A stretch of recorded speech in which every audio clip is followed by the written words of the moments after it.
Hey Waffle Gang, I do hope you are well. My name is Mark and today we're checking out some more Reddit stories, and if you do love a Reddit story, why not consider hitting that like, subscribe, maybe that notification bell too, and let's crack on with today's first story. Now our first story comes from our very own subreddit r/marknarrations. Don't forget to share your stories over there if you want to, of course, but this story is from EggyWeggy9 that says, "The Easter egg that cracked our family apart." And it starts. Like that title? Hi Waffle Gang and Mark, and Poppy of course. Obvious throwaway, not sure how far these messages or posts go. With Easter approaching, I thought I'd share my story about my sister-in-law and what happened a couple of years back. I was hesitant to share this, but I've seen a lot of people sharing their stories here, and people have generally been wonderful. For some background, my husband, Tom, and I adopted our son, James, when he was 6 years old. The adoption process was long and overall just draining, taking almost 2 years of home studies, interviews, and paperwork. James has been in the foster system for quite some time after his biological parents lost custody due to substance abuse issues. As we got to know him, he was a quiet, thoughtful boy who loved dinosaurs and building things. When we first met him, he barely spoke above a whisper, but over time, he started to open up to us. By the time we officially became his parents, James was beginning to trust that we weren't going to disappear like other adults in his life had. The first few months were challenging. He had nightmares and other issues, quite a lot around food, but with patience and therapy, things slowly improved. Most of our family welcomed James with open arms. My parents immediately treated him like their grandson, sending him little gifts and calling regularly just to chat about his day. Tom's brother, Mike, and his wife were fantastic too, making sure their kids included James when they played together. But Tom's sister, Amanda, was different. From the beginning, she kept her distance from James, rarely speaking directly to him and always referring to him as your adopted son, instead of just your son or my nephew. I tried not to let it bother me, hoping she just needed time to adjust. Just to add in here, I know I failed him in this part. Then came Easter a couple of years back. We all gathered at Tom's house for the traditional family lunch and jockey egg hunt. The kids were excited, especially James, as it was his first proper Easter with our family. Amanda arrived carrying a shopping bag full of Easter eggs for all the children, her 2 kids, Mike's 3, and James. When it came time to give out all the eggs, I noticed immediately what she had done. Every child received a standard big egg, the ones that cost about £8 at Tesco's, except James. He got a small, basic chocolate egg that couldn't have cost more than £2. The size difference was obvious. The bigger eggs were nearly 3 times the size of his. I'm really not trying to sound entitled here, but it was just so obvious. Some of the other children were even side-eyeing his. James noticed straight away. The look on his face when he saw his cousin's bigger eggs broke my heart. He didn't say anything, just held his small egg carefully and smiled and was looking around. Later, when we were alone in the kitchen, he came in and asked in that quiet voice of his, "Why is my egg small?" I reassured him that wasn't the case and that sometimes adults make mistakes, but inside, I was fuming. Once the kids were distracted with their Easter egg hunt in the garden, I pulled Amanda aside in the hallway. I noticed James got a different egg than the other children. I was trying to be calm, but seeing James, I was pissed. Amanda simply said, "It's not a big deal. The smaller one seemed more appropriate for him since he's not been with you for very long. I wasn't sure what he'd like anyway." I replied, "He's a kid, Amanda, and he's my son, not a guest." She kind of just rolled her eyes at me and then said something which I will never, ever forgive. "You know what I mean. He's not really family in the same way, is he? You've only had him for a short amount of time. I was just being practical. Besides, he should be grateful for getting anything at all." Before I could respond, Tom appeared in the hallway, having overheard the last part of our conversation. The look on his face made Amanda take a step back. He said, "Did you just suggest our son should be grateful for being treated worse than everyone else?" He was equally, if not more pissed off than I was. She kept being blasé about the whole situation and basically said, not verbatim, I was too heated, You're both overreacting, it's just a chocolate egg. Tom replied, it's not just about the egg, and you know it. It's about the refusing to accept James as part of this family. The conversation quickly escalated into a heated argument. Tom's parents came to see what the commotion was about, and soon everyone was involved. Some family members sided with us, while others thought we were making too big a deal out of a small difference in Easter eggs. The lunch was effectively ruined, with tension hanging over the table like a storm cloud. We left early, with James confused about why everyone was upset. On the drive home, he was unusually quiet, still holding that egg, which broke me. That night, after we put James to bed, Tom and I discussed whether we should limit contact with Amanda until she could treat our son with the same respect and love as the other children in the family. The next day, I was still seething about the whole situation, and we decided to bring it up in James's next therapy session. In the session, I explained what happened. She suggested I let James express his feelings about it. She reminded me that giving James agency over his relationships was important for his development. James apparently said something that changed everything. His therapist, with our permission, shared the gist with Amanda. James had told her, "My first mum and dad forgot my birthday and Christmas. Aunt Amanda only forgot to get me a big egg. Maybe she'll remember next time." His simple comparison between his expectation of complete disappointment from his biological parents versus the hope that Amanda might do better next time hit her hard.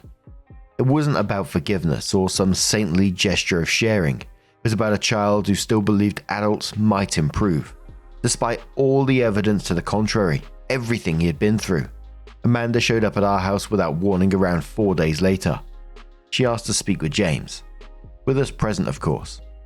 She apologized to him, not with grand gestures or excessive gifts, but by admitting she'd been wrong and asking if it'd help her learn more about dinosaurs, which she'd heard he'd loved. "I've never known much about dinosaurs, but I'd like to learn if you'd teach me." The surprise on James's face was worth everything. Not because someone wanted to know about his special interest, but because an adult was asking him for help, treating him as someone with valuable knowledge. Their relationship didn't transform overnight. It evolved slowly, with Amanda making small, consistent efforts. She'd send him dinosaur facts she had learned, ask his opinion on museum exhibits, and gradually included him more in family events. By Christmas, she'd invited him for a special day out with her kids to the Natural History Museum. What struck me the most wasn't that Amanda had changed her mind about adoption. It was that James had made her change her ways. I was and am still left conflicted on everything, because did she deserve that second chance with him? Should I put my foot down and simply said no? I mean, I'm rereading this back to myself and her words and actions.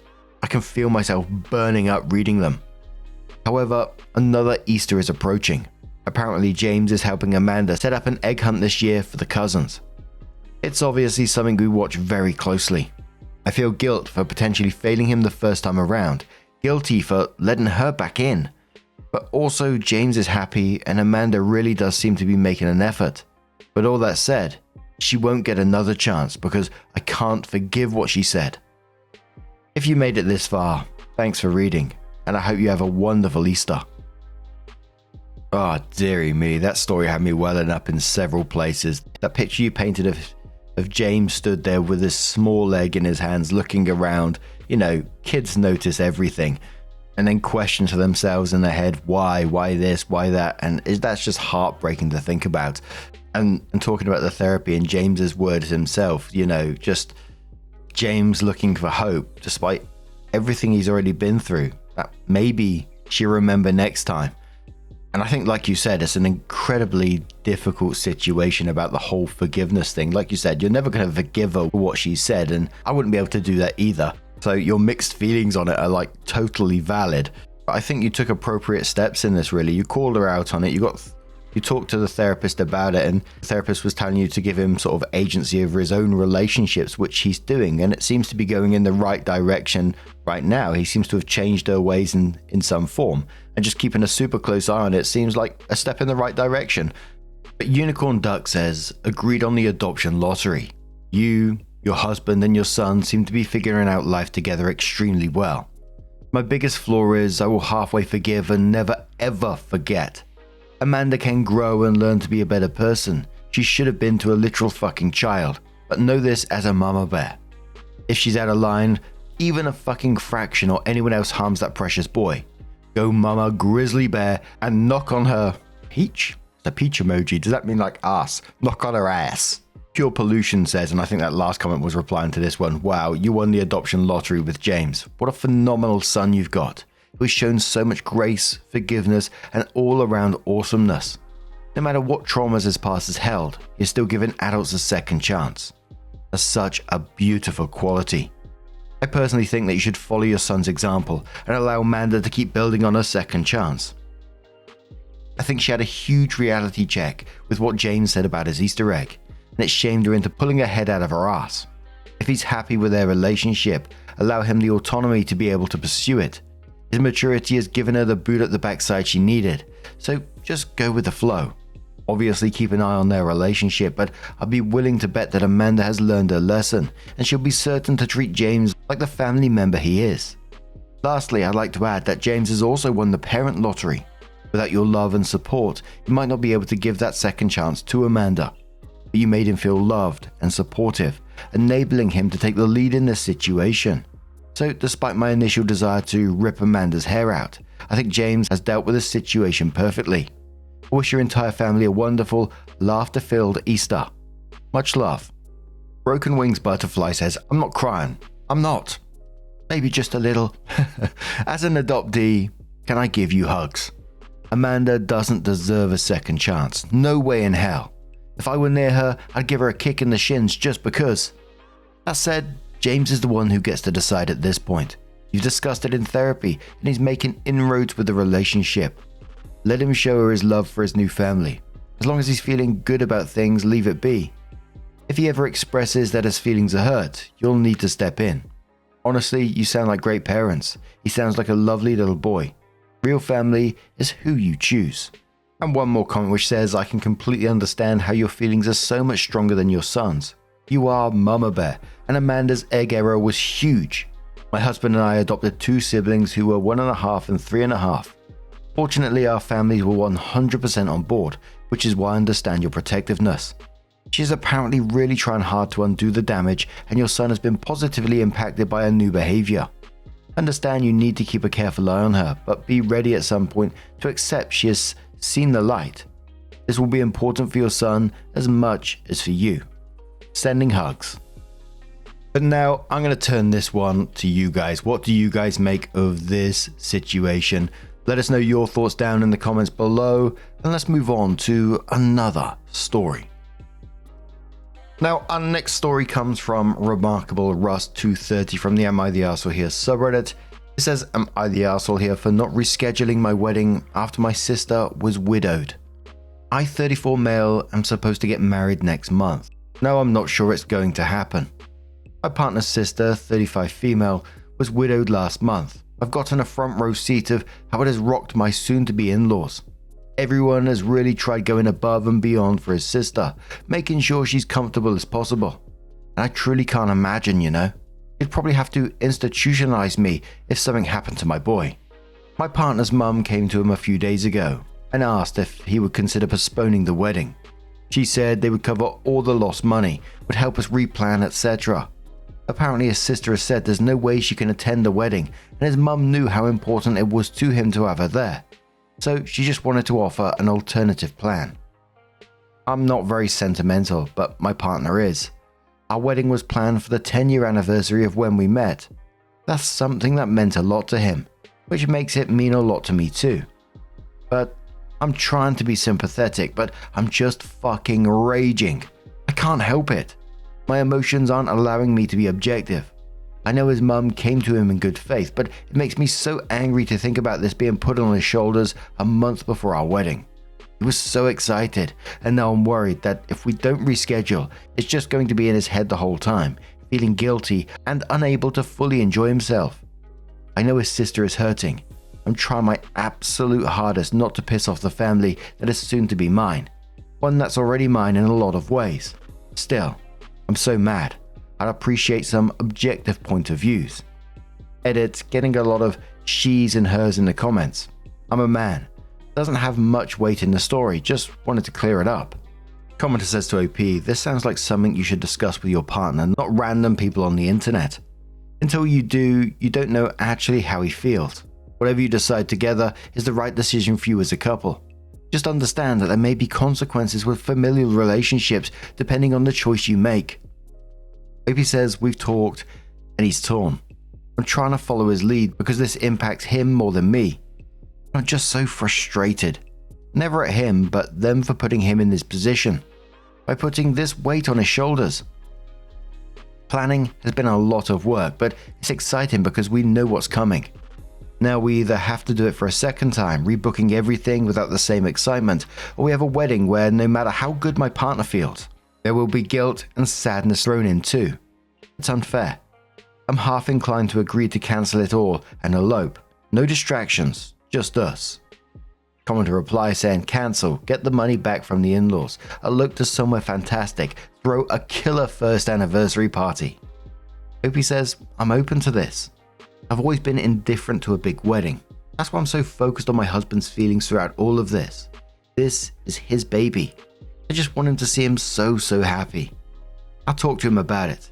As long as he's satisfied, I am.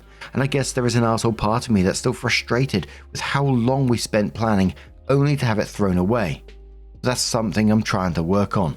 Being flexible isn't always my strong suit. A commenter who was downvoted says, yeah, you're the arsehole. You have no empathy or sympathy. While I understand you have a wedding with a lot of expenses, this is a situation where you make the best of it as it wasn't intentional. Harboring resentment over something like that is wild. Opie says, of course I have sympathy for them. I hate that any of this happened. Her husband was a good man. It's not about expenses. I'm frustrated because my priority, my partner, is being put in a really shitty position. I'm more mad at the world than at his family. I just know how much this means to him. Like, that's my guy, my other half. I hate knowing he has to make this decision. I hate that he's going to feel selfish and weird about going through with something he's put his time, effort, and heart into. It all fucking blows. OP on if his in-laws really like him. OP says, my soon-to-be mother-in-law and I are really close. There have been circumstances in my life that have made me really wary of parental figures. I trust her completely. That's why I know she made the offer with good intentions. Someone basically says that OP should work on things with his fiancée to figure out what steps to take and have grace for his sister and mother-in-law, especially his partner on the family tragedy. OP says, I appreciate the perspective. Taking care of my fiancé feels like the easiest thing in the world. It always has. Taking care of other people doesn't come quite so naturally. For a large portion of my teens and early 20s, I was pretty isolated. Being by myself was something of a survival mechanism back then, and then I met him. I was kind of like the human embodiment of a one human pet who loves one person and reluctantly puts up with everyone else. I've grown up a lot in the decade I've known him. His family's been really good to me, but I think in times like these, when I'm scared and angry and sad, I go back to my one human stray cat mode, hoping that made even the tiniest semblance of sense.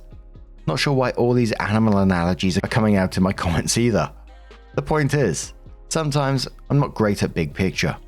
I can't imagine what it would be like in her shoes, having to go on with the knowledge of so many unlived moments.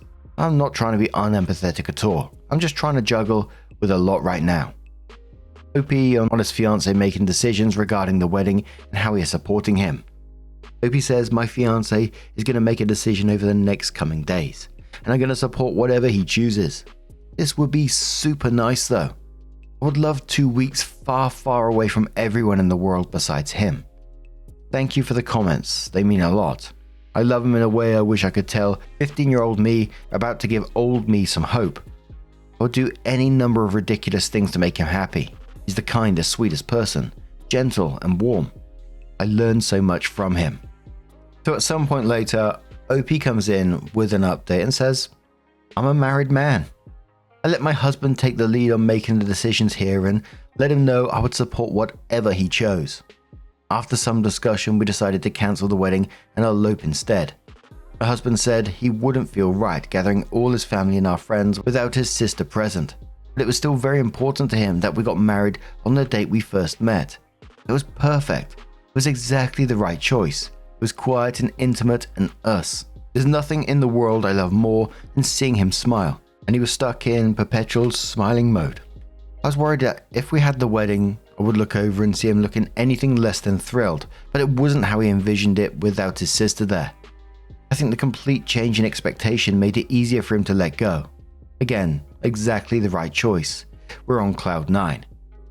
In the lead up, there was a lot of calling vendors, friends, and the family to let them know we were cancelling. It was very short notice and we weren't rescheduling anything, so we lost all of our deposits. Our loved ones were really understanding of our decision, at least over the phone. We had very few people flying in, only 3 friends, and his mum agreed to cover their flights as well. Finally, to address my anger, most of it was directed towards the universe, but I'll admit that I was mad at my mother-in-law. Discussions about her wedding and his sister's grief were ones we were already having. Still, a third party coming to him and making this request felt cruel in the moment. It felt like a guilt trip, like unnecessary pressure on my husband when he was already having to make these decisions anyway. We eventually made the choice we wanted to make, but he did tell me at one point he didn't want his mum to think he was heartless if we had the wedding without his sister. Emotions were running high for everyone. I don't think his mum would ever think he's heartless. I know no one was out to get us. His mum was doing her best to make the day comfortable for everyone. Navigating that is basically impossible. Still, I'm not sorry for my anger, and maybe that makes me the arsehole, but I'll be the arsehole who loves his husband and puts him first in every situation. I don't think your feelings in this makes you the arsehole either. I saw a couple of comments saying that, but no, you're just you're just concerned and trying to protect someone you love, and I could see your point in it about, this falling on your husband's shoulders, especially the way that you talk about him, the planning and the love that's all gone into this as well. It must be frustrating, angry to see. Like you said, you're not angry at anyone in particular, but just towards the universe, because it's just such a frustrating situation. We're humans, we're allowed to be angry. It's just the way we deal with it is what counts. And you dealt with it by typing out in a forum and explaining what you was going through to find the best plan of action to move forward, which you did. Something that worked for you, something that worked for the family, and everyone seems to be happy after this. A mother-in-law coming up to you does sound like it was genuine concern. She wasn't trying to be shitty about it or anything, offering to pay for all the vendors. Well, she did pay for all the vendors, did pay for the friends' flights, etc. There was a lot going on in a very short amount of story, wasn't there? Like the navigating of the grief, the celebration, all the family dynamics going on at the same time. It's just all incredibly emotional, as you can see in that post, and it all just felt very human. But there was a couple more small comments with bits of information as well. Someone said congratulations to both and cheers to a lifetime of happiness. Opie says thank you, and all the other commenters sending congratulations. I feel so lucky. Peace was something that didn't exist for me for most of my life, particularly in my late teens and early 20s, and he came along and changed everything. Someone says, does the family know yet? And side-eyes it. Opie says, nope. We've been in a hotel suite having a little staycation all weekend, so neither of us have been on our phones much at all. My mind has just been on him. And a commenter says, not the arsehole. You put your husband first, made a kind choice, and handled it with love. Congrats on your marriage. But now, I'm going to turn this one to you guys. What do you guys make of this situation? Let us know your thoughts down in the comments below. And just a huge thank you for being here today, getting involved in the stories. Your love, your support, your time, it always means the absolute world to me. So thank you so much for being here. And don't forget, at the very end of the video, there'll be a couple of playlists there that you can click on, and it will automatically scroll through all the videos for you. Thank you so much, and I'll see you in the next one. Take care, and much love.